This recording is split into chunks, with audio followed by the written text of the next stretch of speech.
A branch of informative design is protest design, where I looked into the works of Guerrilla Girls, an anonymous female feminist and activist group. They started up in 1985 and are devoted to fight against racism and sexism in the art world. I researched into the way they display information to the public and get their points across visually.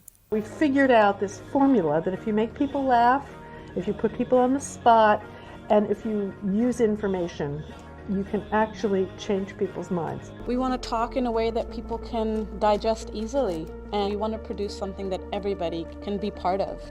After this, I was led to look at activism exhibition. I looked at Disneyland organised by Banksy in 2015, which included 10 pieces of his own artwork alongside another 50 artists' work, which were displayed in his derelict theme park, which showed the realistic state of our world.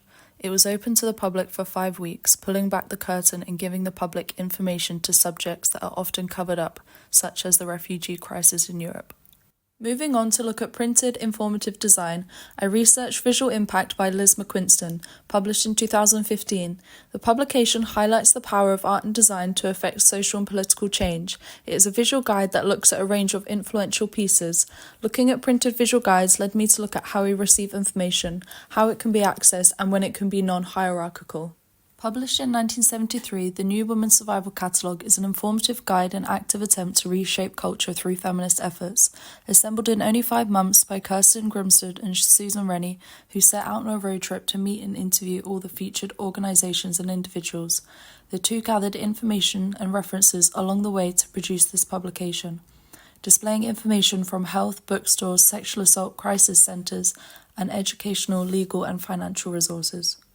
The Whole Earth Catalogue was an American counterculture magazine and product catalogue published through the Portola Institute and written by Stuart Brand. Published several times a year between 1968 and 1972, and on occasion up until 1998. The publication featured essays and articles but was primarily focused on product reviews. It was set out as an informative tool. Access to tools was the subtitle of the publication. In his 2005 Stanford University speech, Steve Jobs highlighted the importance of the publication in his generation and the impact it had. Named Stuart Brand, not far from here in Menlo Park, and he brought it to life with his poetic touch.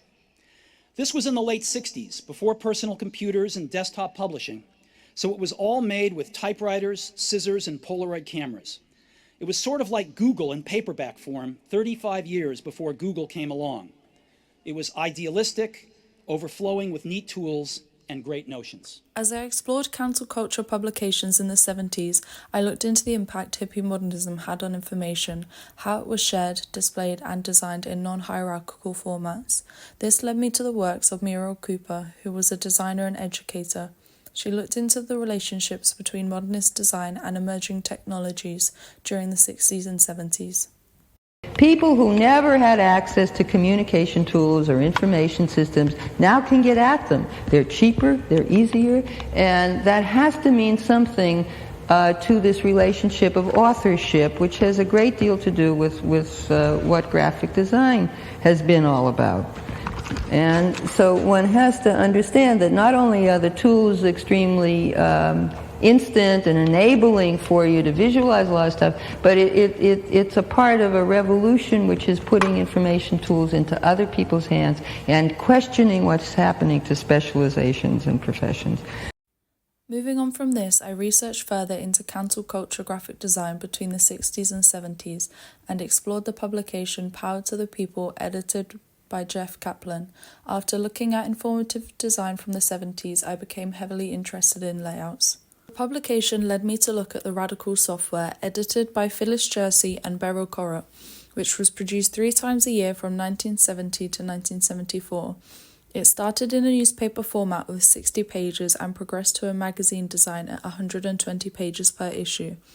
The Radical software focused on distributing education throughout society in a similar way to the Whole Earth Catalogue. How information was delivered, and which was, so it was very McLuhan-based, Marshall McLuhan. So we have here, our species will survive neither by totally rejecting nor unconditionally embracing technology, but by humanizing it, by allowing people access to the informational tools they need to shape and reassert control over their lives. To summarise, I found it influential looking at a range of work and resources that link back to having the main focus of being informative tools for their readers, as well as this, most importantly, being accessible and digestible information that is non-hierarchical.